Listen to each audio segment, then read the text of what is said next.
Hi, everyone. This is Cole's Leading Through Challenges Conversations. And the reason why we start pulling these together is because we wanted to create a forum where we can come and learn from each other and from leaders who are resilient, who role model great leadership through empathy and seek their help in sharing their wisdom and experiences. And these sessions, this series, are done in partnership with Business Oriented Woman, Student Affairs, Fuqua's Office of Community Engagement and Inclusion, the Fuqua MBA Association, the Duke Masters in Engineering Management, and the Duke Baldwin Scholars. So with that, it's my great joy to introduce your moderator tonight, Alicia Mcfaul. Alicia is one of our COLE Leadership Fellows who are second-year MBA students who serve as mentors and coaches for every single daytime MBA student. And she is also the co-president of Fuqua's Black and Latinx MBA organization. So without further ado, Alicia, the floor is yours. Thank you, Sonia, for the introduction, and thank you, everyone, for coming tonight. It is my great honor to welcome Lesley Jane Seymour, our guest speaker for this evening. Lesley is a Duke University alum and a media entrepreneur and founder of Covey Club, a new club for lifelong learners launched in February 2018. Covey Club allows women 40 plus to bond over issues of interest through webinars, topics in Covey Club blog, weekly podcasts with women titled the Reinvent Yourself podcast, and an app, Covey Connect, where women can connect and talk with each other about similar interests. From 2008 to 2016, Lesley served as editor-in-chief of More Magazine, the leading lifestyle magazine for women over 40 with a readership of 1.5 million. While at More, Lesley created history by having the First Lady of the United States, Michelle Obama, guest edit an entire issue, leading to 8.5 billion media impressions worldwide. Before taking over More Magazine, Lesley served as the editor-in-chief for Marie Claire, Red Book, and YM, beauty director of Glamour, and copywriter and senior editor at Vogue. She is also the author of 2 books, On the Edge, 100 Years of Vogue, and I Wish My Parents Understood. Given Lesley's amazing background and experience, we were excited to hear from her about how to move forward and reinvent yourself through challenging and unexpected situations. Her introductory conversation will be around 10 minutes, followed by an open Q&A session with our larger group. And during the Q&A portion, please feel free to write any of your questions in the chat box and we will address them. So Lesley, you've had the opportunity to reinvent yourself so many times throughout your career, and some were self-prompted while others were caused by external factors outside of your control. Can you share a brief rundown of some of the ways you've reinvented yourself?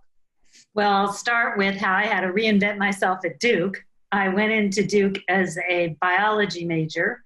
I spent my first 2 years really struggling in the science area because I'd gone to a women's school that they had just a few science courses, and I aced those science courses, and I thought, this is a long time ago. But I thought, okay, this is great. I got into chemistry, and the huge group, lecture, and the professor said, how many of you have had like 3 years of chemistry?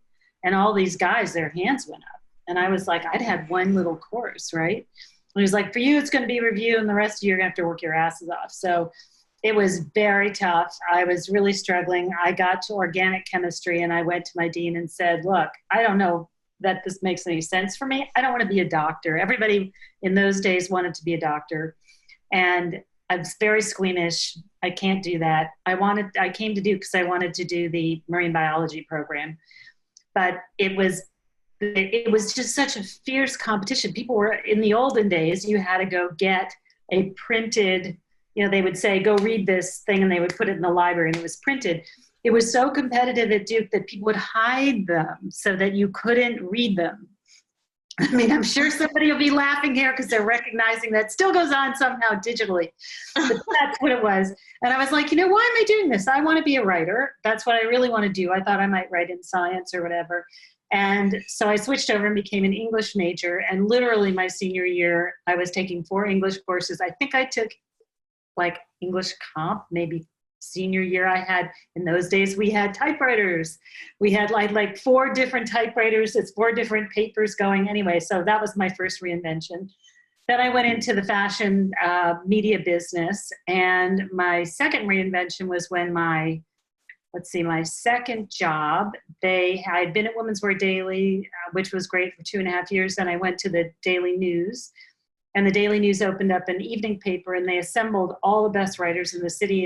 And I was so thrilled to be called, and I was making, don't laugh, $14,000 was my salary. And this guy, because it was a union shop, offered $21,000. And so I said yes. And then I said to him, what's the job? It could have been covering, the graveyards. I mean, I had no idea. I was just like, okay, I can pay my bills now.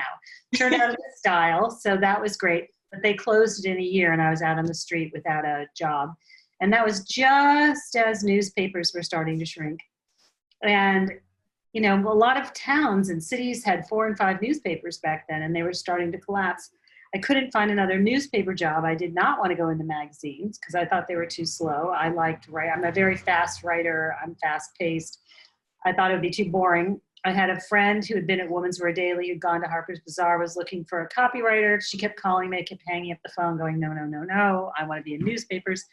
Couldn't get a job. I ran out of money, and I took a magazine job, and the rest is really history.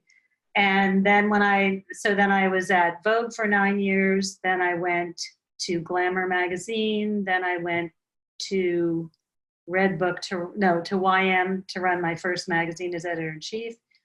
Then to Redbook for 3 years, and then to Marie Claire USA for 4.5 years. And I was blown away at that job by the French. It was my dream job.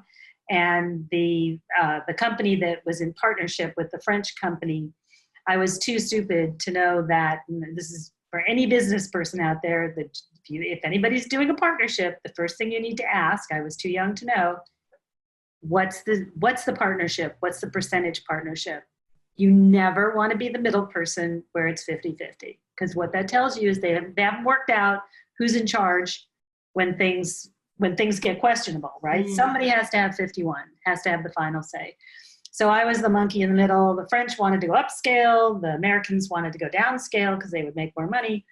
And I was the little ping pong in the middle and finally got blown up. It was really a bummer. It was just horrible, horrible, horrible, because it was my dream job. But it was a fabulous job while it lasted. I mean, I flew around the world. I traveled the world. I took Drew Barrymore to work in the slums of Africa for the World Food Program. I mean, we did more stories. People at the New York Times took those stories and brought them to mainstream, and everybody went, oh my God, they're so amazing. When we were doing them, they're like, oh, it's just women's stuff. So it was really an amazing time. And that was really, for me, a formative time where I said, hey, look, I love a great lipstick. I love a great shirt and pair of shoes. But I also really believe in changing the world through words and through activism and through, we have a voice. Every single person. I mean, and one of the biggest lessons I learned is one person can change the world. And that was kind of the empowerment message that we learned in women's magazines. And it was true. We reported on billions of these stories, and we continued to hear them. Magazines are disappearing. I then took over More Magazine, and that was for 8 years. I thought it would be like 2 years. I didn't plan to be there for very long. But while I was there, we just did so many incredible things. And the highlight of my career there, and probably the highlight of my career, was doing the issue with Mrs. Obama.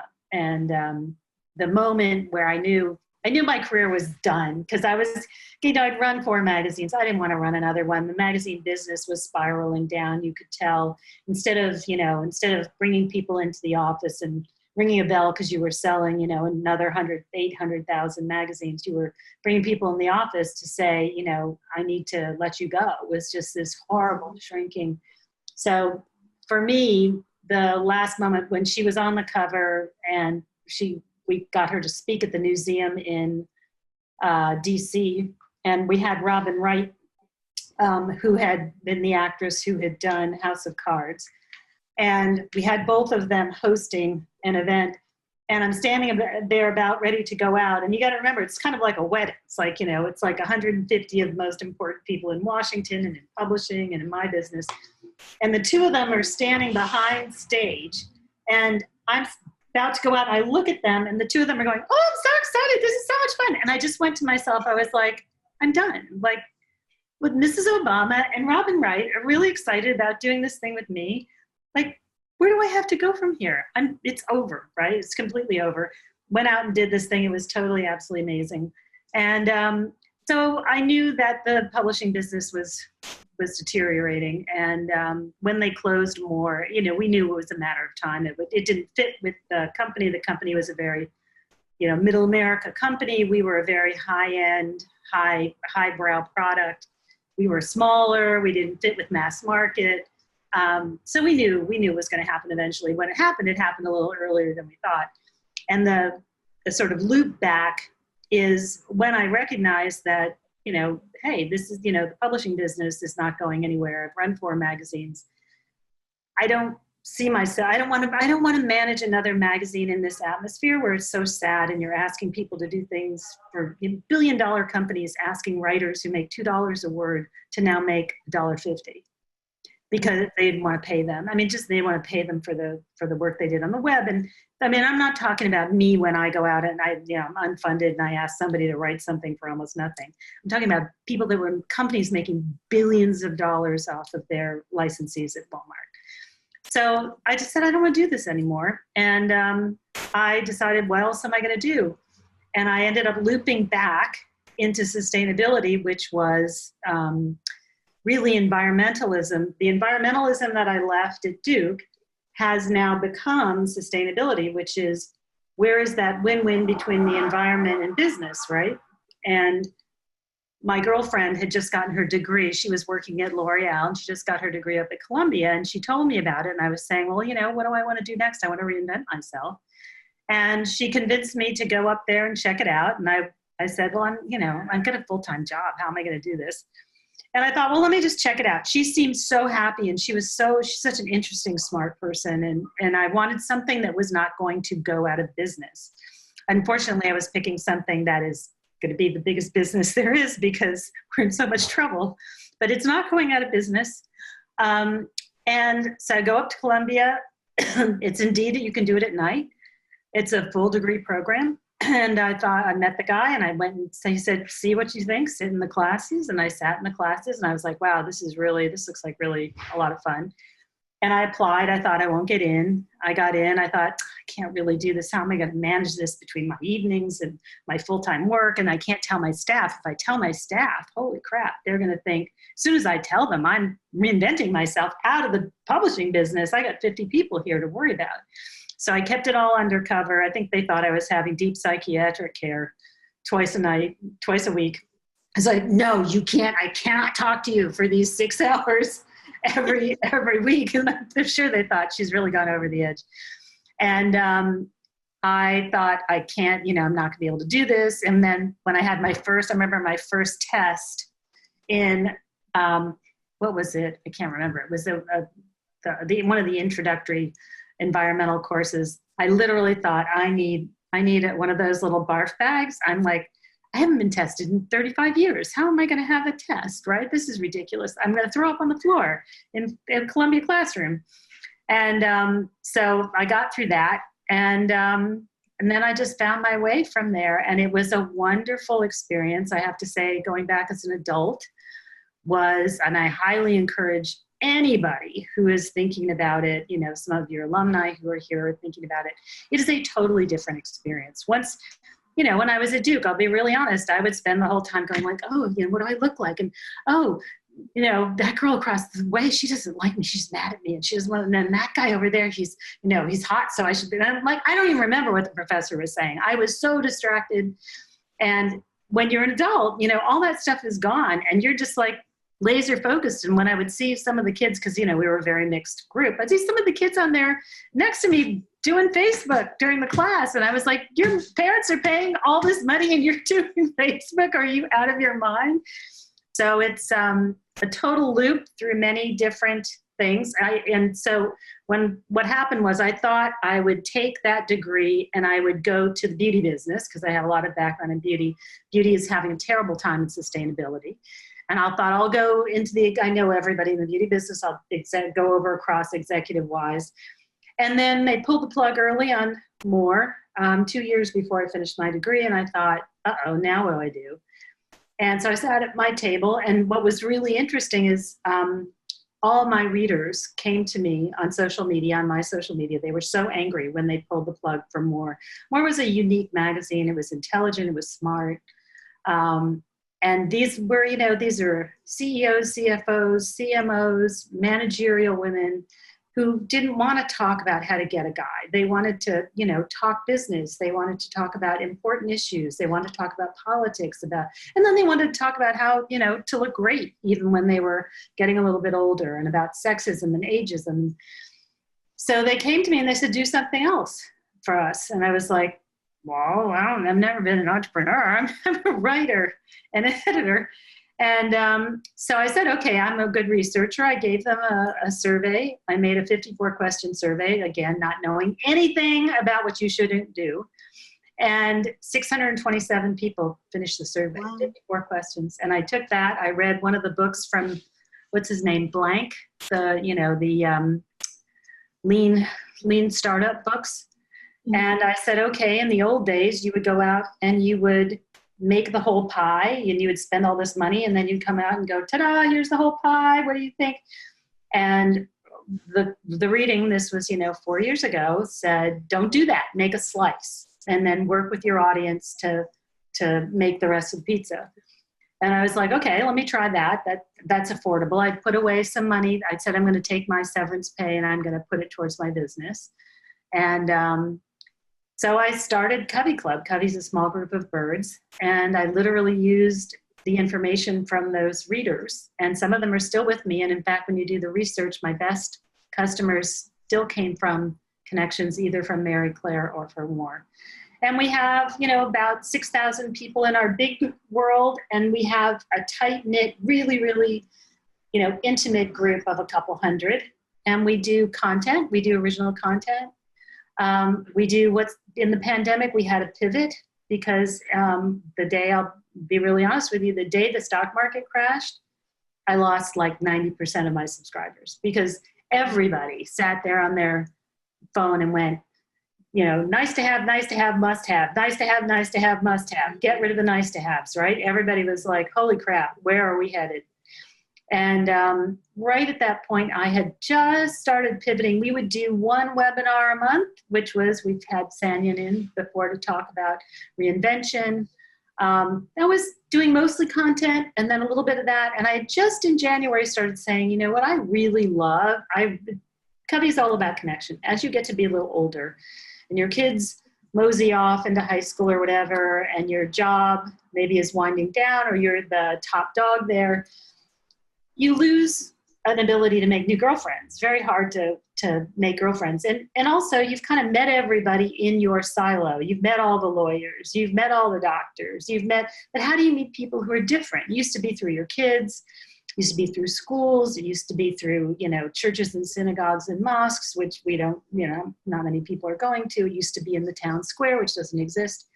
And it can be very lonely. So I said, let's really focus on that. And I'm a connector. I call myself an Uber connector. That's what I really enjoy doing.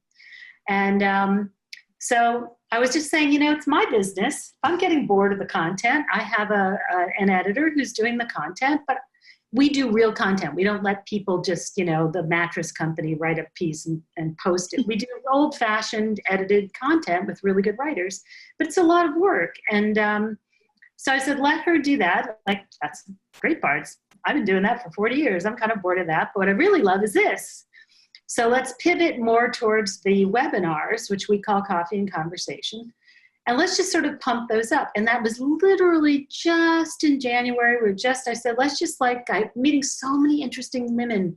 And I was finding that we were doing Zoom 2 years before the pandemic. So our women are on a technical bubble. They're on tech bubble. They're not completely savvy. They know a little bit.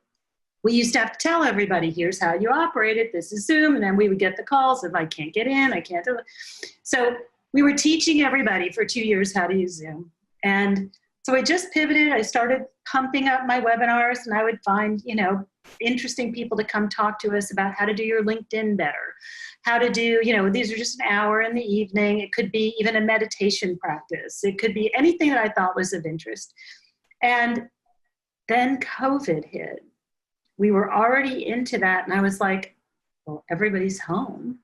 Let's pump up all these, let me just, because I'm really enjoying this. So we just started to really pump them up. And weirdly, that's where we found our thing. We kind of found ourselves accidentally in the pandemic. And now we started out doing what we call positive mornings, which you're all welcome to come join. They're free.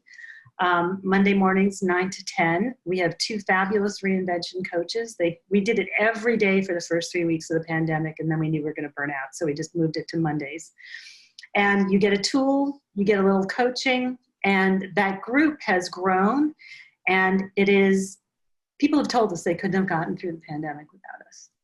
Wow. And so now we do that, and then we do the other things during the day, and then we're going to do some executive stuff, executive coaching and stuff like that in the evenings.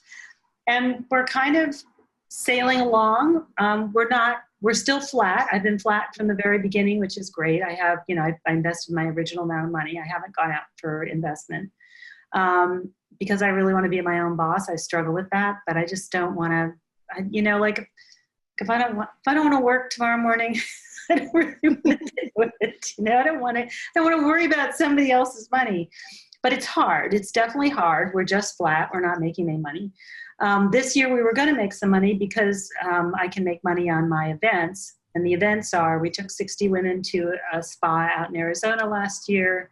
That was fabulous. We do big beauty events with Bloomingdale's and Giorgio Armani Cosmetics. But of course, when the pandemic hit, we had to cancel all that. So next year, hopefully, we've got 4 different things coming up, which will be, we're going to do the spa trip again. We're going to do the Armani event in New York. Everybody wants to come to New Orleans, which is where I moved. That was my other reinvention. We left the New York suburbs after 40 years of being there. Our kids are grown and flown, and came to a place that we wanted to be in. And so people want to come here. We'll do that as an event. And then one of the girls on our call is a reinventor herself. She is a event planner. And she had decided she was at the point in her life where she wanted to totally reinvent. She had burnt out. She was exhausted. She couldn't get out of bed. She really had serious physical burnout. She signed up to do this trip where you do 12 countries in 12 months. She sold all her things, packed up her apartment, and she'd gotten through the first 3 quarters, and then COVID landed her in Split, Croatia. And she's on our calls, and I did not know her before this. And we've all gotten to know each other so well, is that I said, well, maybe we should come visit you sometime, because she was sitting there and it's this beautiful background and speeches and all this stuff. And everybody on the call goes, yeah, let's do that. So we're planning a trip to go to Croatia. So that's what's really fun, and really what I totally did not expect. You never expect that there are going to be pitfalls and, roadblocks and horrible, humiliating kind of things that happen to you during your career. But I will tell you that getting fired from Mary Claire, which was my dream job, it really was. But I was a Francophile my whole life. I spent my summer abroad in France. I'm still close to the French family that I lived with. Once you get fired from the thing that you love the most, you are a better employee, because you're no longer going to be pushed around by management.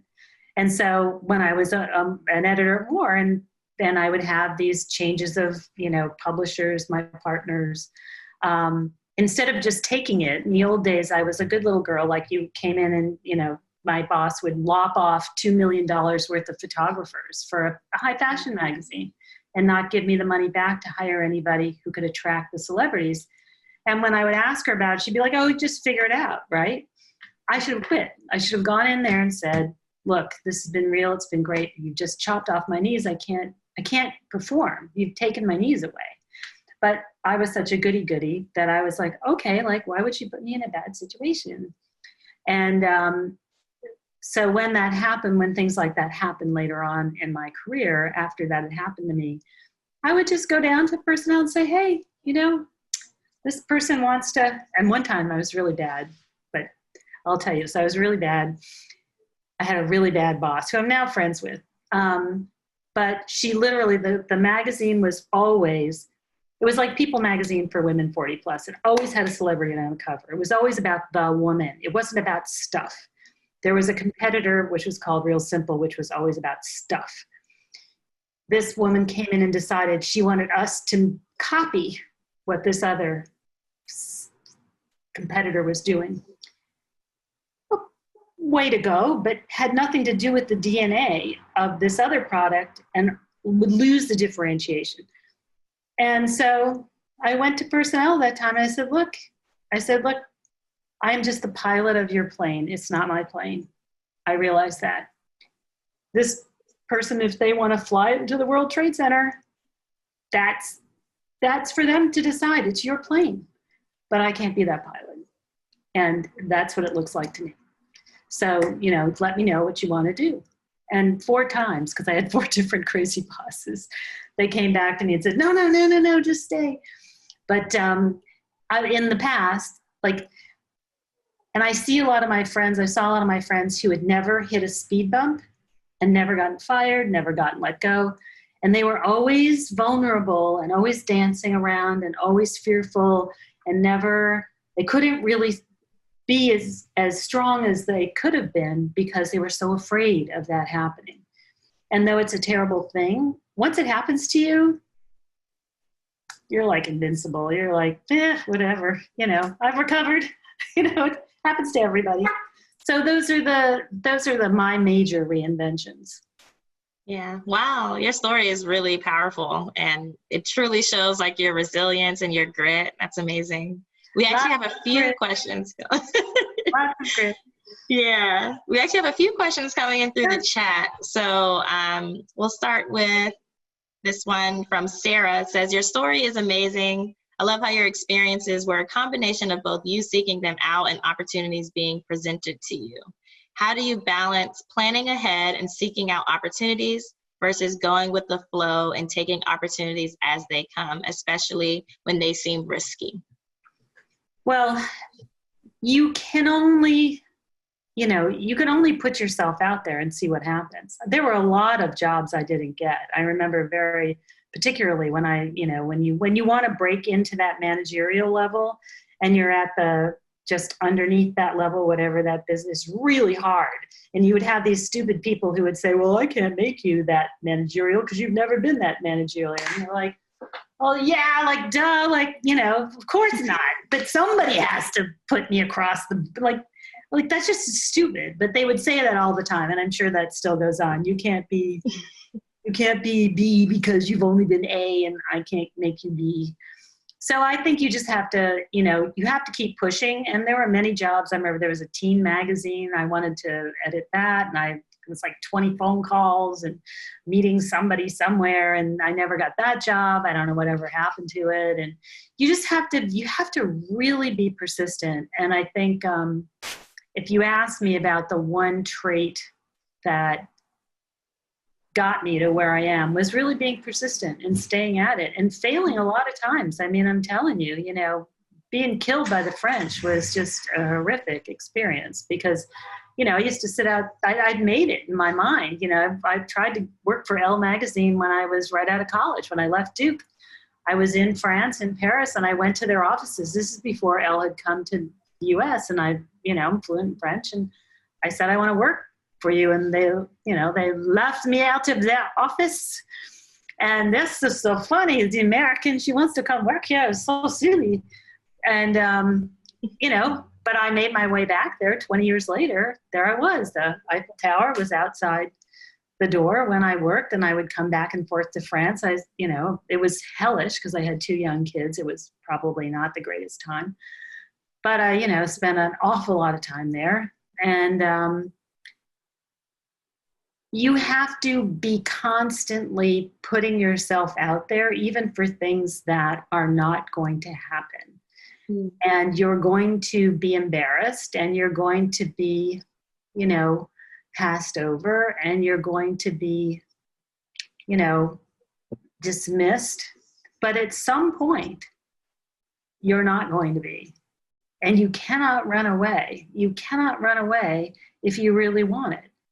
And that was the most, I would say that was the most amazing thing. At one point, I remember, I think when I was editor-in-chief of Mary Claire, I looked around at me and I said, where were all those people who were competing with me, who some of them got to be editor-in-chiefs much earlier than me. And I was like, still like trying to get there, right? And some people got there, you know, 5-6 years before me. An awful lot of people got fired once, because it happens. And in our business, it was always happening, right? And they just vanished. They didn't come back. They went and they, you know, they were going to be mothers, or they just vanished off the face of the earth. And I remember saying, wow, you know, there was like 5 or 6 people who were really successful and they just never showed up again. And I just think a lot of it's that. The other thing that I think my mistake was in the beginning, I stayed 9 years at Vogue, which was too long, because I had my head down. I was a goody-goody girl. And I thought if I worked really, really, really hard and everybody saw what good work I did, somebody, fairy godmother, was going to come tap me on the shoulder and say, hey, you're going to get a promotion. That's not how it works. You got to, and I would look around and see all these people who did nothing, you know, who were, you know, bombastic and saying they were doing, there were fashion businesses full of, let's say, fabricated creatures who make things up. And, you know, they were all you know, they went to Yale. They did all this stuff. Really? That's interesting. Nobody at Yale knows you. But there's a lot of that, and I was not that. I was just, you know, like a normal person, which is really tough sometimes. But you have to really be who you are. And I think I spent too long at Vogue. I was told I was too nice. I was never going to make it there. And I was ashamed of that because I didn't fit in. And I should have left earlier once I realized, but I didn't know that there were other places to go where I would be more accepted. It was kind of like, I thought that was the only place to be. And so I would have to like fit in somehow. But I never, ever I just couldn't get myself to be a nasty, bitchy person. It's just not who I am. And so I found my way out of there. And I had a baby. And, you know, when I left with baby, then I decided I didn't want to go back. I went back to write the 100 Years of Vogue with Anna Wintour.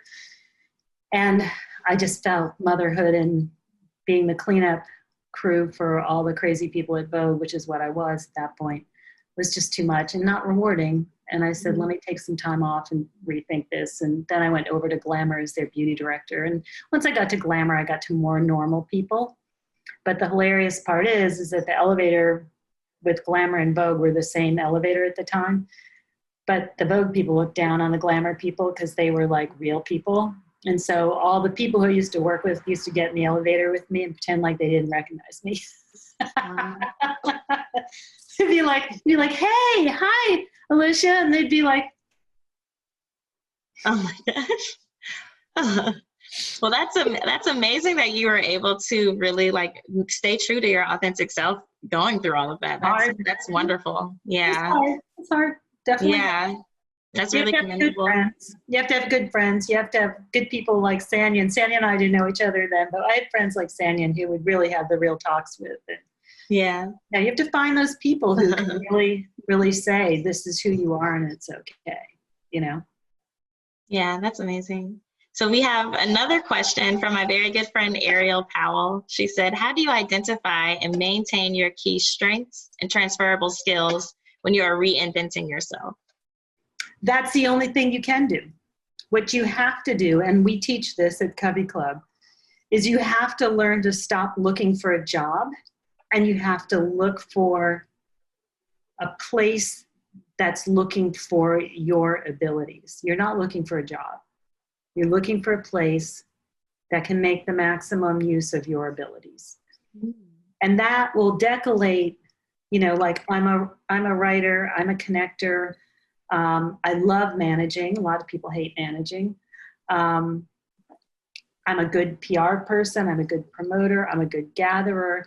I could do many different types of things. I could probably do PR for, a sustainability group, or for, I could translate. You have to take those skills and decolate what they are and say, what am I actually good at? Take it out of that box.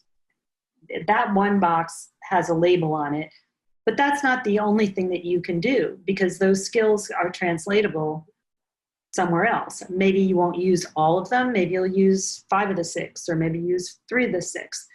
And again, I don't know if this is still true. You guys might know better than me, but women tend to underestimate their portability of skills. They tend to think, it's the old, if I don't have, and I hear it among, the Covey members, if I don't have 100% of what they're looking for, I don't apply. Whereas the guys, like, he's got 2 of the factors out of 10, and he's like, I'm going to crush it. I'm crushing it. I'm in, and we're like, I have 9 of the 10, but maybe I should go back and get a degree for the 10, and then I'll apply, Yeah. But I'm hoping that's changing. I don't know if you guys know if it's changing or not, but I hope it is. Yeah. So I want to go back a little bit to when you mentioned all of your reinventions, and wanted to really kind of hone in on the moments where you were moving forward. How did you find the silver lining in the midst of those challenges, especially the ones that were really unexpected, life-changing? Yeah. How did you, talk about who did you talk to? What resources did you use, and support system did you lean on to really help you overcome those challenges? I did a lot of psychotherapy. So that's very helpful. And I say to people, do it in your 20s if you're going to do it. And everybody has issues, and you've got to be able to know what your issues are, because that helps you manage through all these things. And it also makes you a better manager, because everybody you deal with in the workplace is, well, and especially in creative businesses. Creative businesses attract really nutty people.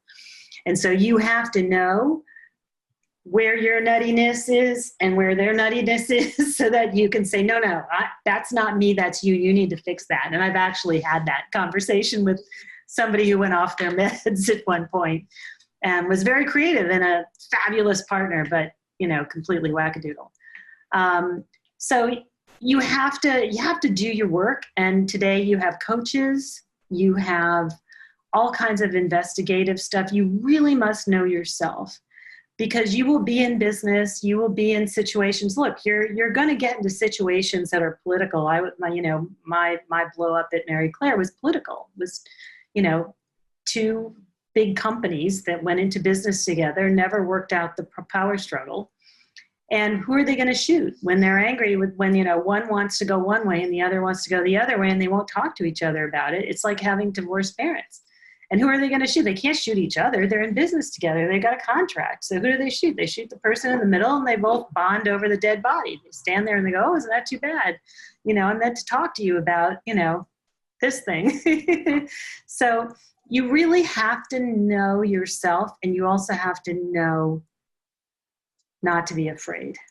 And that doesn't mean being a jerk or being stupid. You can't be stupid, but you have to know human psychology enough to know when you can push it a bit and when you can't. And as I say, that comes a little bit with age. It comes a little bit with confidence. It comes a little bit with having some money in your pocket, where, we call it fucking money. I hope that's okay to say. You can cut it out if not. But you have to have that, because you have to have a point where you can say, you know what, I'm not going beyond this.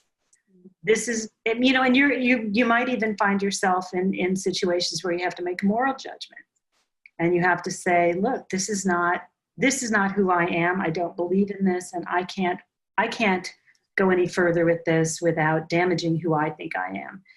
And for me, I also know that, and I also knew for myself, is all you have when you leave a job is your integrity. Yeah. That's all you got. You got your integrity, your word, and your reputation. And if you are going to be in a situation, and many, many people will find themselves in these situations. I was in situations like this a lot where, again, I tend to be a little bit too, goody-goody, unfortunately for me, but it worked out. I don't want to damage my integrity. And so when I left, the reason why I was able to start Covey Club and people still come to me because they believe in me and what I do is because I had a reputation for not being a liar and a cheater. And then there are plenty of those, believe me, they're in every business. And you have to know yourself well enough. And again, however you get there, whether it's groups, I don't know that friends are going to be able to get you there. I think you have to do some work on yourself. No matter who you are, nobody's made perfect. And nobody's completely self-aware. So you need to do all that work early. And that's how you get, and that's also how you find what you are and who you are and how you like to manage. And, I love managing a team. The biggest problem with running an entrepreneurial thing is that there's no team. And, I get a juice out of that. I love that. There are a lot of people who are autocrats and, they don't love running a team. They just want to boss people around. And there's nothing wrong with that. It's just a different personality. But you have to know what it is that motivates you. And when you know yourself, then you can get up off the ground when somebody kicks you in the teeth, because they will. Mm-hmm. You just have to know yourself and know, people are going to do you wrong. And, you see this a lot, especially in the creative fields where, people steal your name. I know there's a woman I know who's now in Covey. They stole her name. She was a high fashion designer in the shoe business, and she accidentally signed away her name. She has to start over. She's an amazing person. And just, but you have to know yourself. And I highly, highly recommend coaching, getting to know yourself, psychotherapy, group therapy, whatever, so you know what your triggers are. And that gives you the strength. That's what gives you the strength, because when you can get up off the ground, it's because you can say, hey, that was Alicia. That wasn't me. That was her fault. And not just be BSing. There are a lot of people who blame everybody else no matter what. But to really know, that's my biggest suggestion. Wow, that's so great. That's very helpful. I love this idea of setting boundaries for yourself and really making sure you stay true to them and stay true to those boundaries. I think that's so important. I want to check. I know that we're getting close to time. Do we have time for one more question, or should we? I'm fine. You can go ahead. Okay. Yeah, so I know we had one question actually from Sonia that I wanted to ask you. This idea of long life learning and how it takes courage to go back to the classroom. How do you fuel your sense of curiosity and summon up the courage to go back to school and to continue that learning? They may find out you have a gene for curiosity, because I hear the people who come to Covey, they will either say they're incredibly curious, they're a lifelong learner, they're always learning. It may just be that, for certain people, learning is the can opener for every, for every obstacle they see. It's just, maybe it's, I don't know if it's a learned way of approaching a problem. Maybe. I mean, every school, of course, at Duke and in my high school, they would always say, we want to teach you a love of learning. But it does, for some people, provide the way of approaching a new issue or a new problem or whatever. I have just always been a learner. I just love, and that's how I approach things that interest me. And it's more like a drive than it's like a drive and almost like a tickle in the brain. I know this sounds so bizarre, but it is like when I can find something I'm really interested in and really digging deep into, and really some of my classes I took at Columbia just really made you think. I had an ethics class that was so interesting, and the people around the table were from around the world and had different experiences. I think that, I don't know if you can learn it or if you are born with that. I'm guessing that you must also be able to learn a love for learning. And once you have it, I don't think it goes away. I think the sad part is that we don't give ourselves permission to continue learning. We think it's only for 20-year-olds or 10-year-olds or 15-year-olds. And then we kind of say, oh, that's over. That period of my life is over. I think that's a travesty. I think you should be learning all the way through your life. And it brings joy. I mean, it's a constant sense of joyfulness and intrigue, and I don't know. I mean, I find it very joyful. Learning is just joyful. And, and if you have a partner, my husband and I connect a lot in that area. And, back in the day, we would go get these courses about the Medicis and all this stuff. And we would this was early computers. And we would take the computer to like Venice with us and plug in the disc and listen to the professor's thing all about, the palace in Venice and blah, blah, blah. And then we would go out to the palace. And, I think there's just, I don't know, but I'm guessing that also that's what good education is about, is to teach you, because your parents and your teachers can't be with you all the time. You have to learn how to handle the world and all the new things that come at you in some way, right? And if you can open those problems and crack those problems open and open that nut by learning about them, then what a wonderful solution for things that might cause you trouble or might, present a problem. And then what a wonderful solution to guide you to the next things that are and the next stages of what you're going to do, and the next, I always see another territory to conquer out there. It's like, okay, what do I want to learn about? And I kind of look at it on a yearly basis. Like, that is literally how I got into looking at Columbia's. Every year I pick something that I'm crappy at and decide I'm going to learn the daylights out of it and master it. And so one time we had a house up north and I had a garden and I kept killing everything and I didn't know why I couldn't grow anything. And so I decided, damn it, I'm going to learn how to have a garden because I have this big garden. I'm going to learn how to do it. And lo and behold, when you study it a little bit, you learn to water things and give it fertilizer, it grows. And then you get deep into seeds and seed saving and what goes on with seed saving and who's buying up the seeds and preventing the farmers from saving seeds and what the economics is. And then you find yourself getting your master's degree. But it's very joyful. And I would assume that all of you who are here find learning very joyful and very enriching. And I don't know, does anybody else have a tickle in their brain? I know it sounds so stuff. I get kind of like, it's like some weird thing that goes off. I don't know if you have that, but it's kind of like, just feels like something's being stimulated. Yeah. So, and what's really interesting, if you have a boring job, and there are going to be moments when your job is boring, and there will be many times when your job is boring. If you go off and learn something, this is what was so interesting. My editing job was like, stirring the pot. I could do it with my eyes closed. I'd done 4 magazines. Everything was going downhill. We knew they were going to close the magazine at some point.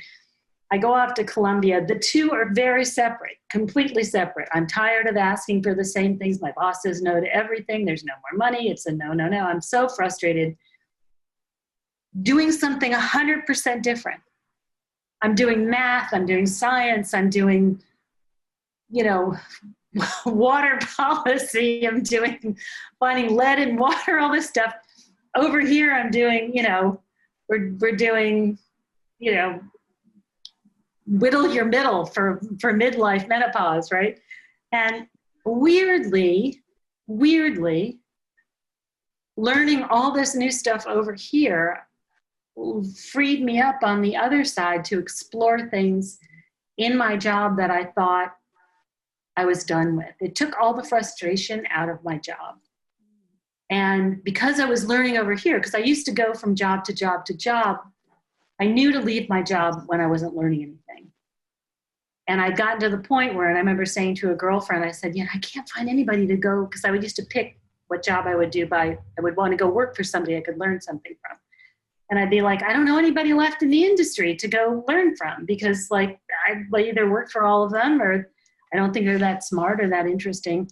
And I had a girlfriend say, you dummy, do you realize that now you're the person people are coming to learn from? And I was like, really? They're coming to learn from me? Really? I didn't realize I'd gotten old.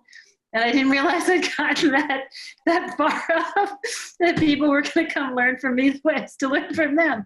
So it really helped.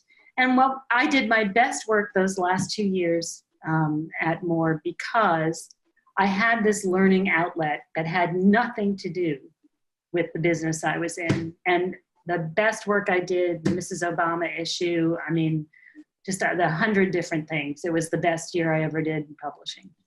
And one played against the other in a bizarre way.